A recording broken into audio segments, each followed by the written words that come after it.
Hello and welcome to our webinar, Developing New Global Leaders, the Importance of Human Communication in an AI-Driven World.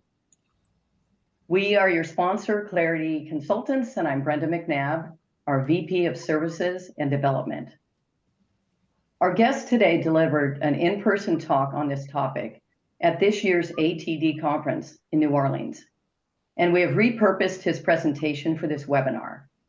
After we ask him a series of questions, we will move on to your questions and address as many as we can. Please submit your questions or comments through the QA feature as our conversation proceeds. We expect the webinar to be approximately 45 minutes. And with that, I'm very happy to introduce our expert on today's topic, Joe Rios. Joe is an internationally recognized communication coach and corporate trainer with over 25 years of experience working with Fortune 500 companies. He holds a PhD from Stanford in International Comparative Education, where he specialized in the anthropology of human communication. Joe was instrumental in developing Google's first AI conversational agent for English learning, now active in 6 countries. A polyglot with extensive global experience, Joe founded Decoded.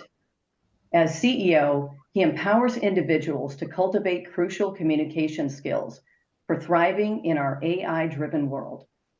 His mission is to equip our global professionals with essential tools for nuanced human interaction and agile communication, skills that are becoming increasingly critical for effective leadership as AI reshapes the modern workplace. Joe, welcome. Thank you for having me, Brenda. It's good to have you, Joe. It's great to be here. So to kick off, I just want to say that our audience may be feeling anywhere from excited to nervous to uninformed or even concerned about AI. So our aim is just to provide some additional context via this webinar. But to begin with, and to just introduce the caveat that this is not a tool-centric conversation, I just wanted to get your opinion on which tools you think are best and that you recommend exploring. That's a big question. And I would start off by saying it depends on your need, your specialty. If you want something as simple as creating a PowerPoint, there is an AI application for that. If you do logistics, planning, if you do budgeting, there's an AI tool for everything. You just simply go on LinkedIn or on YouTube, you'll find a whole list of tools. So the first recommendation is really to think about what is your need? What do you need to do? Now, if we take myself as an example, I do a lot of writing, so I'm looking text to text. Some people are looking text to visual and so on. But I work through 3 different options, and I kind of check and balance between them. One is ChatGPT, the other one is Claude AI, and the other one is Perplexity. And I'll run through my different queries to see how they might approach it differently. They pretty much use the same LLMs, but sometimes there's some interesting hallucinations, or there are things that, that just don't fit, or sometimes there are things that the one will have that another won't.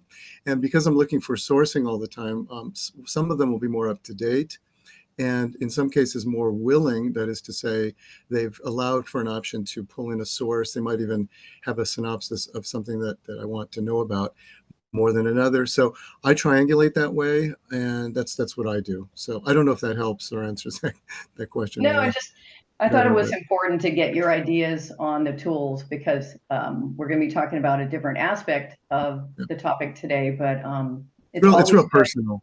It's a very personal thing. Yeah, sure. A great answer there. So, okay, let's see. I figured the best way for us to start was to ask you about your time at Google, because that's a very notable piece of experience you have there. So what can you tell us? Well, I like the slide with the Google Brain at the top, because I did kind of enter the brain of Google. Google Brain is AI's research branch, and that is where typically research and development goes on. Not so much product development, but research, and then passes off to another division for development. But our project was kind of interesting. It was actually, we were looking to design a conversational agent. We call it a bot, with whom you could speak directly and particularly learn languages. But we're starting with English, and the global market in English is huge.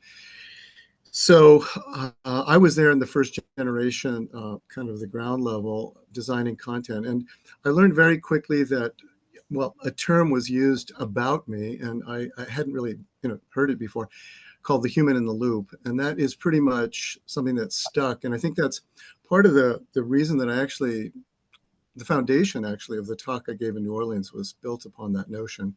Because human in the loop for me symbolizes the bridge between the human and technology. And that is sort of the work I do today as communication coach. But I didn't realize the significance of that. Let me explain. Inside Google, in this Google Brain project, my first project was to actually teach language worldwide in a Google context to Googlers.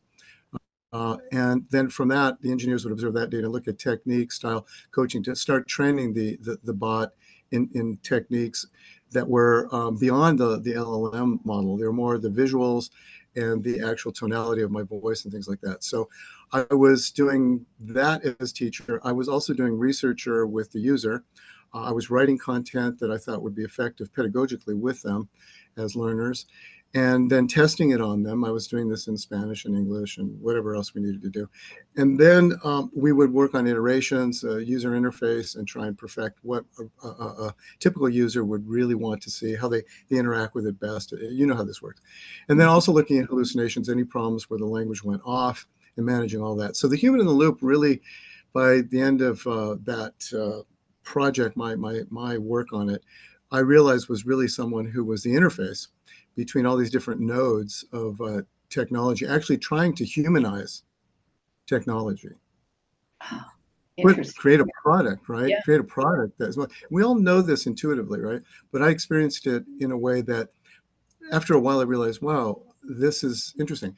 I'm not so sure we will need humans in the loop at all very soon. And so that was part of my realization. Also, it's a very personal Uh-oh. part of the experience. That's where it gets scary, right? Well, I have thoughts, yes. Yeah. Interesting. You mentioned hallucinations a couple times. I just want to make sure that we understand what you mean by that phrase. Well, just coming up with things that are off the mark, that aren't really that don't make sense, that are not according to the language model, shouldn't be produced. It shouldn't result in that outcome. We've seen these problems at Google a little bit with a recent incident last year, I think. I think certain images came out completely wrong because they have bias in them, perhaps, but also definitely, but also because AI is still like a little kid. Mhm. AI is not that intelligent, and it is like we're training kids right now. But kids grow up fast, as we all know. Fantastic. Okay, well, let's explore your thoughts on some key areas that you spoke about in New Orleans. Well, I was going to say, Brenda, real quick on the Yeah, personal side, if I may, yeah. Oh, on that's right. Yeah. Please continue. because we kind of talked about this recently, and I think you really struck a chord when you asked me the question, because typically we don't talk about our personal side, but it isn't that personal Yeah. really. It's quite universal. It was like going to a foreign country, to conclude this thought. And the foreign I mean, country working at Google in general or being the human in the especially in loop. Google Brain, in high tech, in this very intensive Yeah. AI environment that's pretty much influencing the world. And what I realized, my big takeaway was that this small world, this small group of very powerful engineers, that is, who are young but powerful in the sense of very talented, with ideas of their own, generating all of this new stuff under the guidance of a big umbrella corporation, is really an example of a culture being exported around the world. So I might go to France and I have to learn French, the culture. It's the same thing at Google. When I went there, I didn't speak technology. I'm a social scientist. I'm not a computer scientist. I did not have a strong sense of the culture, the do's and don'ts. To be googly is a very specific thing, which Right. you do. You know this, Brent. I think you've worked there. The list goes on. The generational differences. This taught me a lot, not only about how to work across generations, being one, definitely one of the oldest employees inside Google, I think, who was brought in for a project. But it was working generationally, taught me that these young folks are having a huge impact on the world. It's a very small group of people as well. So my takeaway to summarize is really that all of that experience inside the brain left me with this incredible feeling or intuition or question, let's say, what is valuable about the human side of communication? When will we still remain in human interaction? Around what topics? For what purpose? Where is human communication going in the workplace? How has it been transformed since the invention of the iPhone, the usage of, our heads have been down to now? How has that impact us? And then where are we going? So these questions became relevant to me and pressing. So interesting. And it's a good segue because our topic is about developing new global leaders. And so that is talking about a generational shift, obviously, here, and obviously technology paramount in the way that we communicate. So love your perspective on this. So we'll move into some of the thoughts and the things that you've spoken about here with human communication. So I'm just going to kind of sort of read the question here. Even though AI agents are going to enhance productivity, which everybody's very excited about, and we're all trying to figure out how that's going to impact us personally, impact our clients, impact our business model even, and how we sell. So that's the productivity piece. But then what's so interesting about what you talked about is how it will narrow communication to critical moments. So love to hear your thoughts on that again. Yeah, I really believe that now. I think that as you turn up the volume on productivity, and as that sort of, how should I put this? This kind of frees up our time to do something else. What is that? What are those things? And in the workplace, human communication has always been about being able to be persuasive, to be able to assert your ideas, to be able to negotiate things. That's always been there, and we've been training for that forever. But I think now these critical moments will be things more like strategic thinking. We have to look out in this changing landscape. Change has always been here, but it's really kind of a new normal. And leaders have to be out there looking and being able to shift agilely. How does one adapt their communication style to that? How do you constantly go back to your team and say, guess what, you guys? We're going to shift gears again. And so much of the critical moment drives certain kinds of behavior and language that I think we're somewhat we maybe, I won't say we've forgotten, but I think we've been texting so much and not having to interact in these critical areas as much as we used to. We're somewhat atrophied. I just think that the volume on these areas will come up. Things like conflict.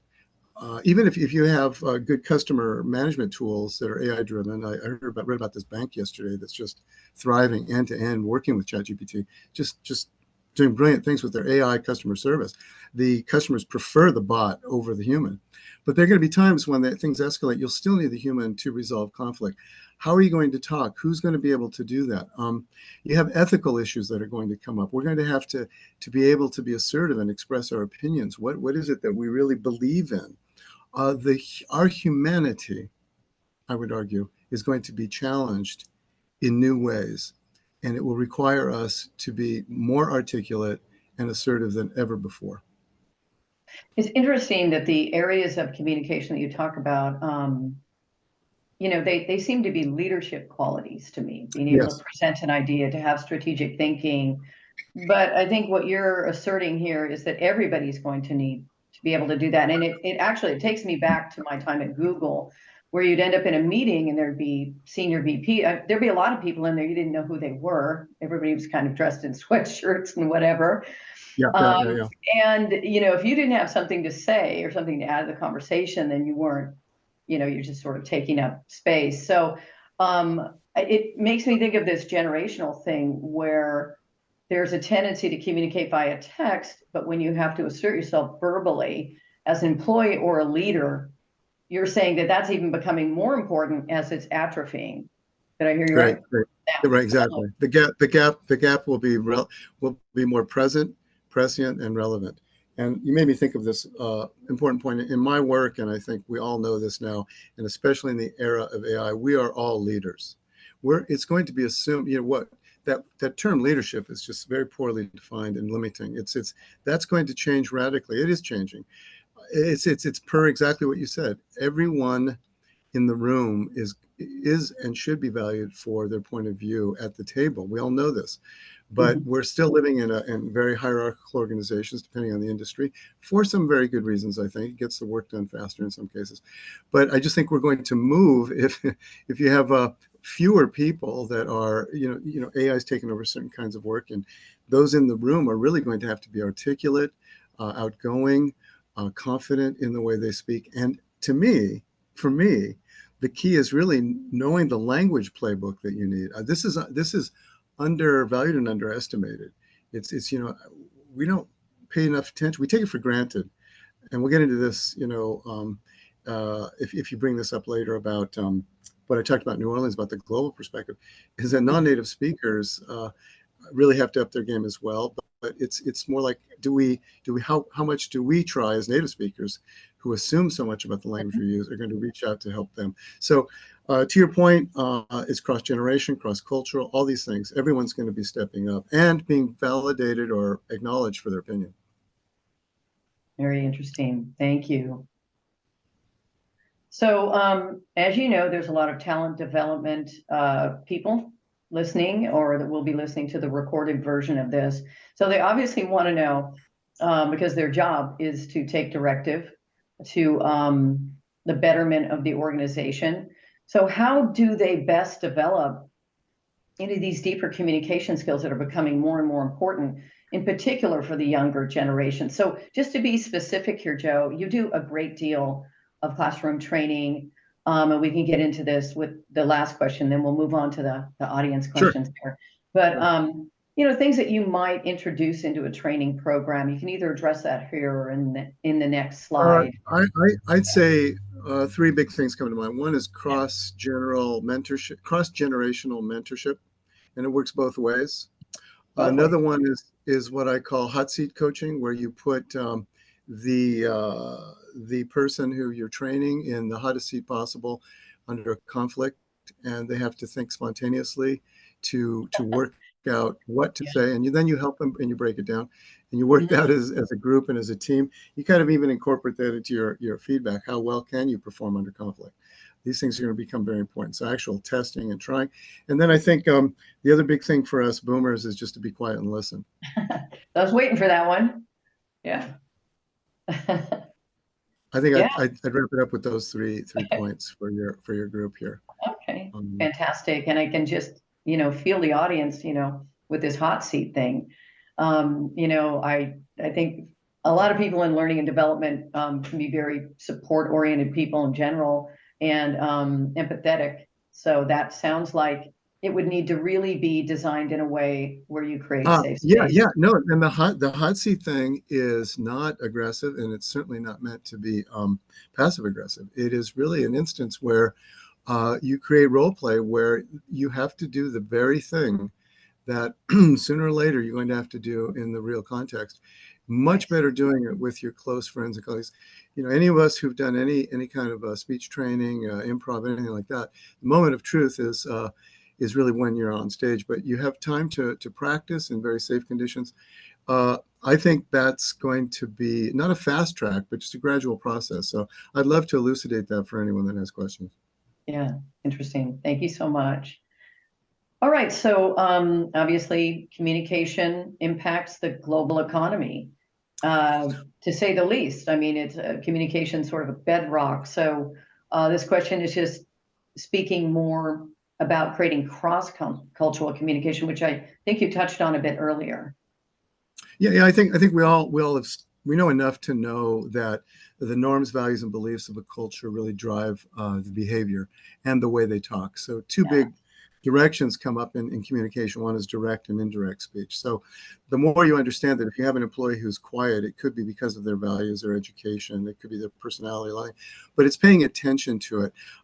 Two anecdotes that I think of. One is, and it almost sounds like a joke, the first one is like 9 non-native speakers are sitting in a conference room and one native speaker walks in. What happens? Well, the 9, which we don't see, are they're chatting with their limited 3,000 word vocabulary. They're from Egypt, from different countries, and they're having a great time. They're just chatting away.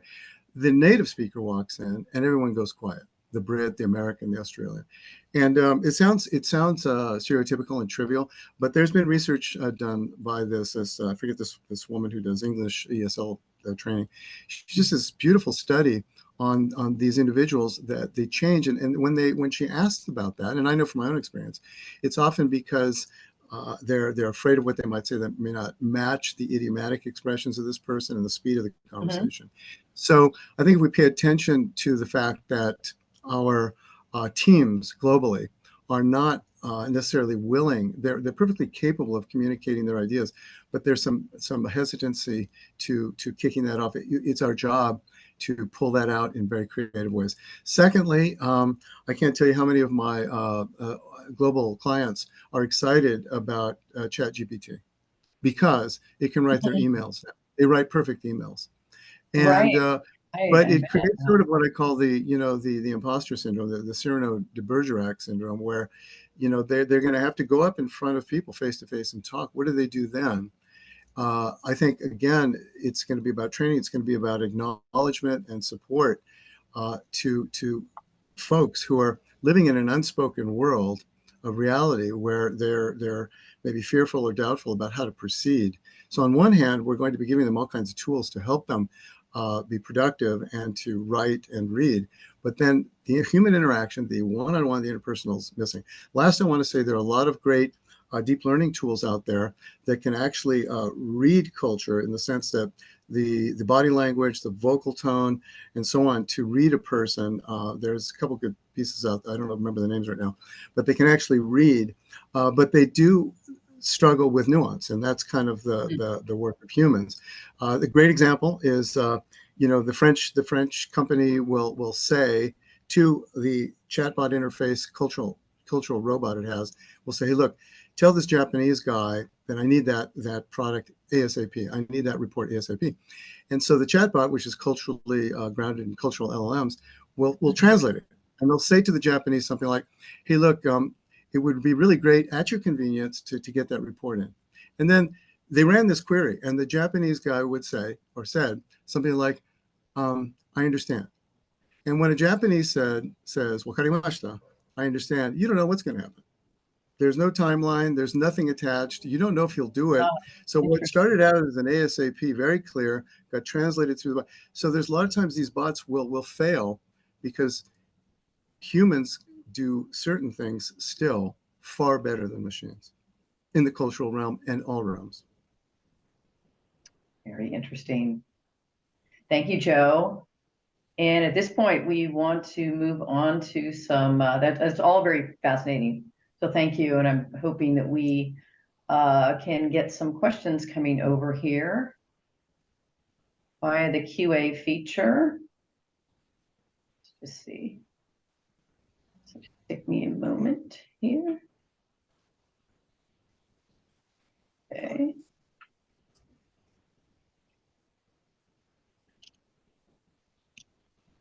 Thank you. Okay, we have a few here. Sorry for that brief. Okay. All right. So the first question here is, how can training programs be structured to effectively address the diverse communication styles and preferences of different generations in the workplace, fostering mutual understanding and collaboration? Let me know if you want me to repeat that. That's a No, it's okay. I think I understand. And this is a great question, a critical question. It's mutual collaboration. The word mutual is the key here. So I would start definitely with creating an in-house team of representative Gen Z or whatever generation you're talking about, a sample cohort to help design this program with an older generation one. So just that very act of getting those two groups together to talk and hammer out something will be fascinating. When you do that, you need ground rules. Ground rules have to be, very Hmm. much the kind that we saw at Google, which is totally respectful. You only talk for so long. You don't. You listen more. I think just that act of bringing those together to design it. Now, in terms of the actual design, what I've seen as effective is really helping first and foremost the younger generation see the world through the lens of the traditional forms of communication, or the world of the boomer, if you like, the world of the older generation. What is it that they see to really help them understand uh, the values that drive that, to get them to a point and help them learn the technology of acknowledgement, the language of acknowledgement, and acknowledge the boomer for how they communicate. That alone will leave a lot of stress. Conversely, the other way Yeah. as well. And then start to pick apart what would be, okay, brainstorm, okay, what are the nodes of things that we need to, and there won't be that many. But I think that act of brainstorming together and learning the other's values and respect for them is what's missing right now in the workplace. I don't know if that really answers that question, but it's a shot. No, I think to some degree it does here. Yeah. So it's a lot, and I think we're all sort of still trying to be creative about these things. But I can tell Yeah. you from the clarity perspective and being on many client calls with Fortune 500, Fortune 200 clients, that this is pivotal, and everyone knows it is. So a lot of our requests are for leadership and communication training, and it's just getting more pronounced in that area. So another question Right. here, what are the potential pitfalls of relying too heavily on technology for workplace communication? Oh, well, I saw this at Google all the time, that there were times when two things. One was when things got too complicated, it was ridiculous. Why are we just pick up the phone? And so they would do that. I learned that was a standard procedure. That picking up the phone was always tricky because people were pretty much scared that if they're getting a phone call, something bad was happening. It's an emergency, something like that. Am I in trouble? But what I saw at Google is they would set up, they use their internal system to say, let's jump on a call Mhm. using Google Chat. And within 2 minutes, you're there, and 2 minutes, you're off. So, it's a very important thing to be able to recognize that the communication internally is like that. I don't know if that's getting at the question, but Yeah. was there more to that question? Because I felt there was more to that question. Yes, If you could, pitfalls of relying too much on mhm. technology. I mean, I think you've spoken about it a little bit. I think we atrophy. Um, However, there's an efficiency gain, right? So do we just focus on efficiency at the to which doesn't benefit developing those muscles and those skills for Yeah, the yeah, higher that's right. level?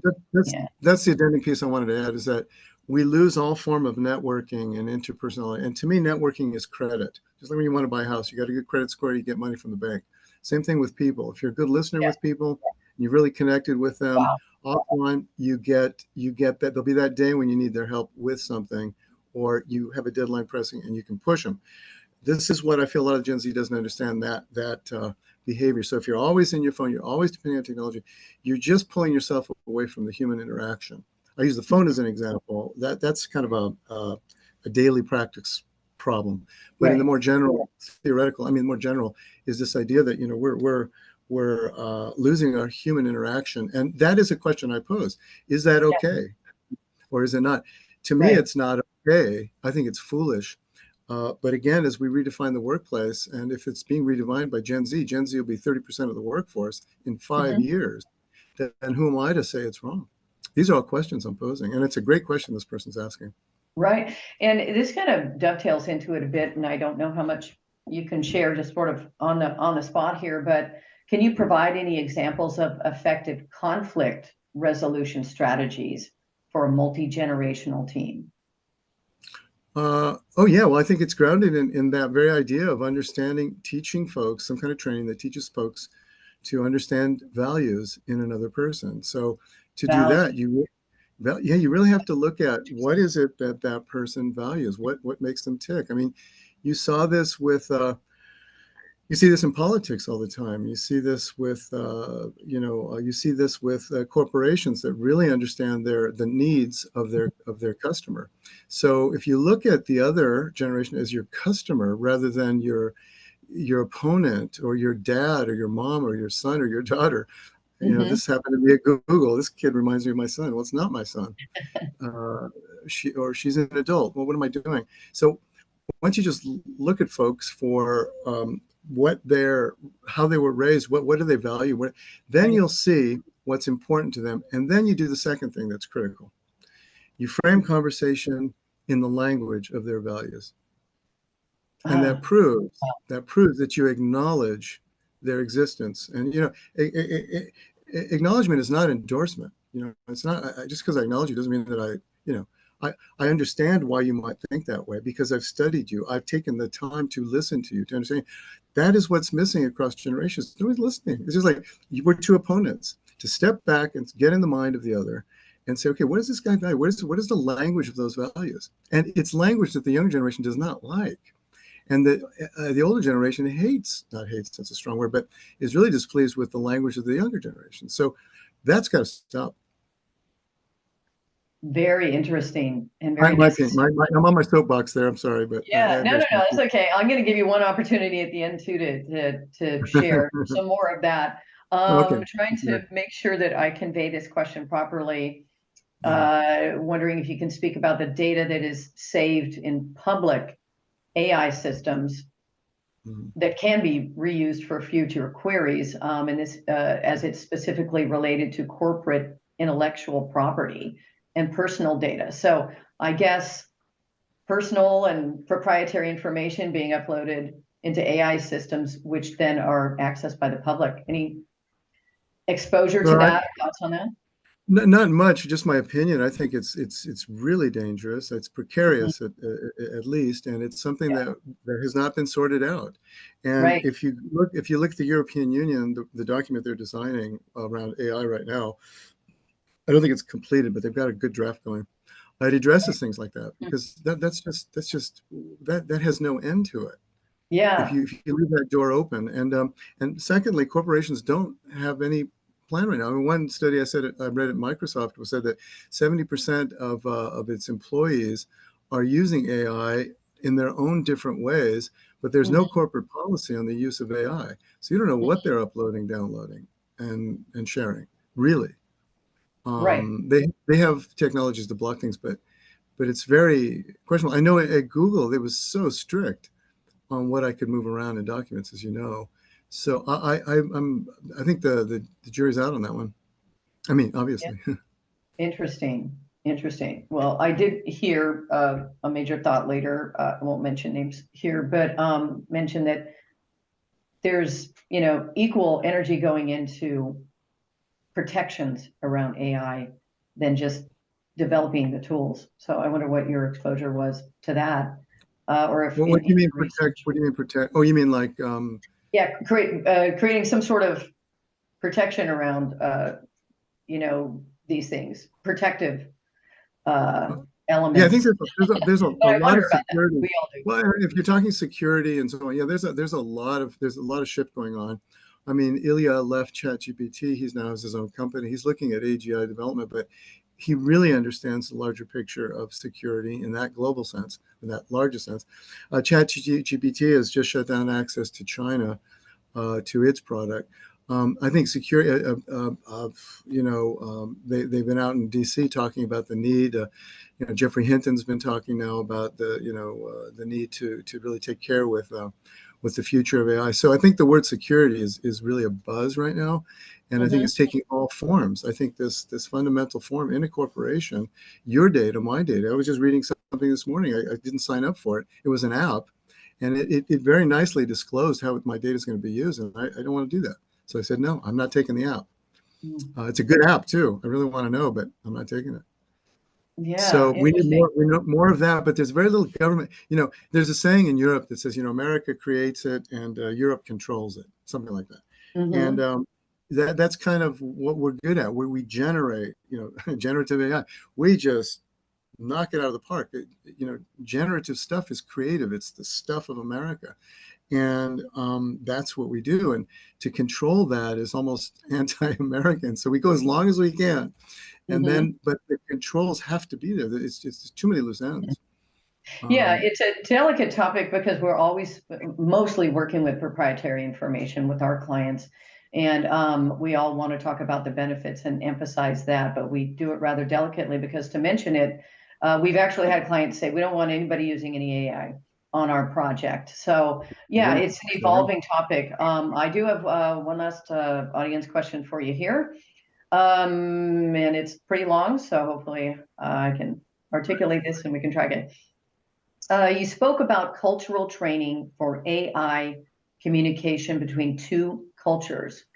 Do Mhm. you see this ever evolving into the ability for AI communication to learn communication styles and compositional language between people or organizations?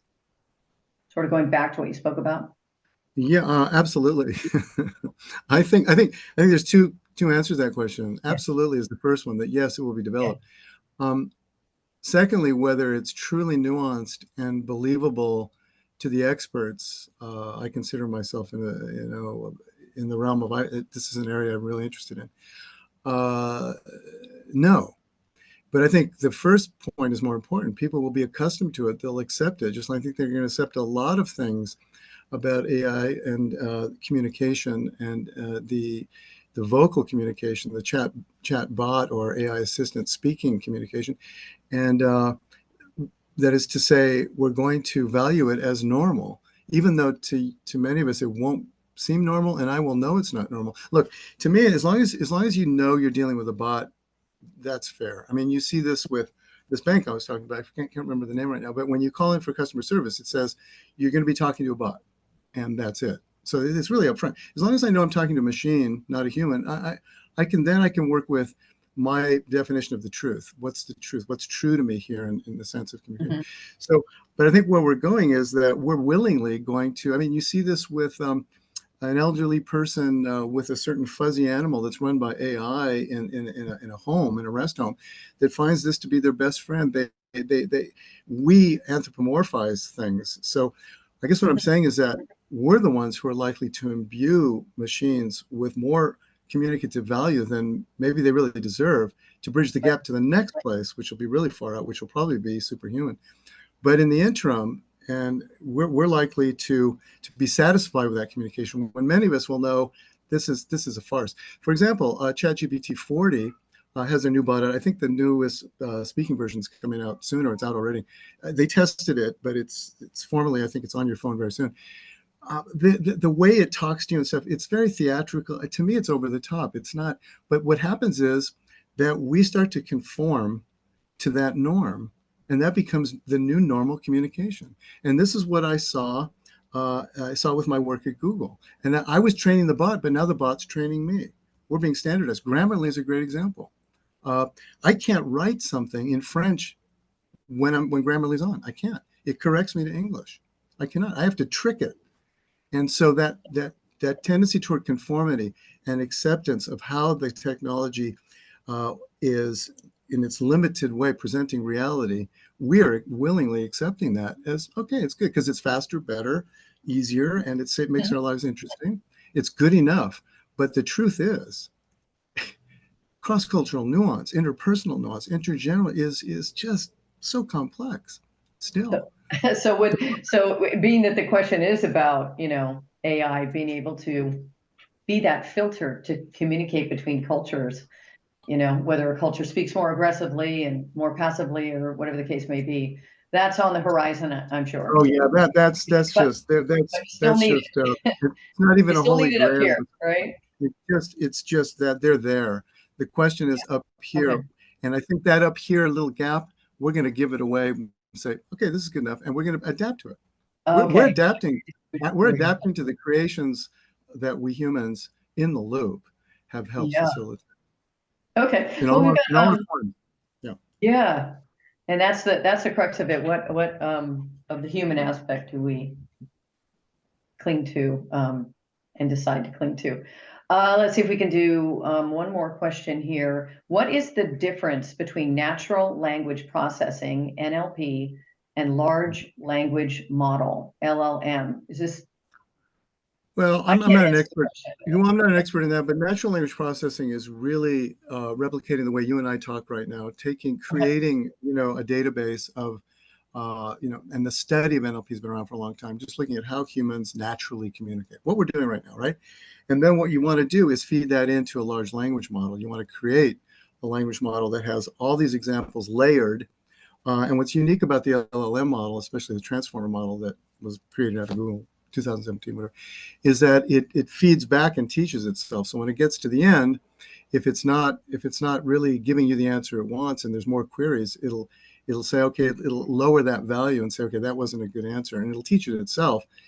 We will teach it through our queries and our data to get better and smarter. And that's what we're doing right now. All this stuff, every day, an hour I spend on ChatGPT, I'm just making that machine smarter myself, each one of us. So that NLP to LLM is just a first to a second step. The LLM is relying on natural language to generate its answers in text. I mean, if you're talking about text to text. Fantastic, Joe. So I wanted to, I know we're pretty much at time here, so maybe you could just spend a couple of minutes, just a general question. So in your experience and exploration of AI, what are your main takeaways overall? Well, I'm concerned. Yeah, Surprise. well, that's a great.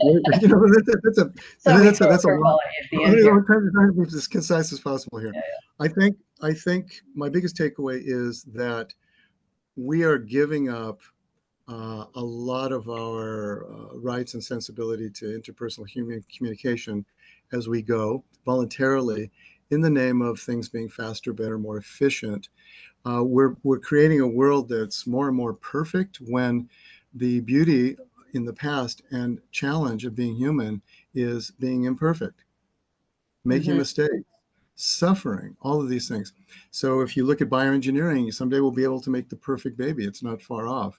Who's going to have access to that? All those big questions are there. So to me, to try and be succinct with this question is really to say, um, I wonder what the value is to me personally of human communication and being human itself. What are Mhm. those things that I really find dear, and what are those things that I really want to foster and continue into the future for anyone? But in terms of my children I personally feel that one of the great joys of life is spontaneity, dealing with things that suddenly go wrong, Mhm. laughing about it, crying about it. That stuff is the stuff of life that I think is so interesting. And AI is, because of our intentions of wanting to live a faster, better, easier life, is taking care of that for us. So then where does that leave us? What so what am I going to kind of stand for or fight for with regard to my humanity? Especially for me in the world of communication. So I translate that into, okay, I want to empower people as much as possible, wherever I can, to be able to speak up and be human, be the human in your loop kind of thing.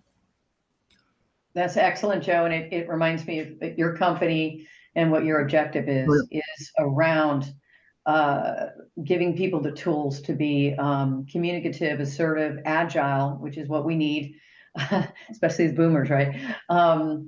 Concise, I think, is a word that came up. And yeah, no, so I hear you. I agree with a lot of what you're saying. So I just want to say thank you. We so appreciate your time and your thoughts on this. I really hope that the audience found some of this compelling and to provide some additional context.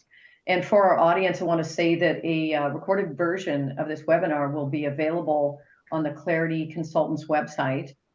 And I want to thank everyone who joined us today. It's an honor to have your time, and we look forward to seeing you at future webinars. On behalf of everyone here at Clarity Consultants, we hope you have an excellent rest of your week. Thank you. Brenda, Oh, yeah. I had a quick Yeah, question for please. you. Are you putting up slides for? I really Sorry. like to There we go. let the, Excuse me. no, Nobody hang up. no, no, no, This is the most no, but important Brenda, part. no, no, this is Yeah. important because one is I would like to say this, Yeah. that Brenda is not only a magnificent interviewer, but she is someone who Joe. really, really works hard to do her homework and bring the best she can, not only in a presentation like this, but I've worked with her over the years. She's hired for me for contracts before, and she's precise, accurate, and very clear about, Joe, this is something that we see there for this reason and not for that reason. And I just think she's the full deal and package. So I really want to let people know how to contact you. And then my stuff is here. And this is really important for me because I just launched Decoded and I'm very excited about it. And I want people to know. Yes, please reach out to Joe if you have any questions. And if you have any questions that Clarity can answer for you, we're here and I'm happy to be the initial point of contact. And thank you, Joe. I almost forgot our last and more important slide here. Most We're a important team, slide Brenda. here We're a is team. where the We're a great team, conversation Brenda. goes. All We're a right. team. Thank you. Thanks so much. Bye-bye. Bye-bye.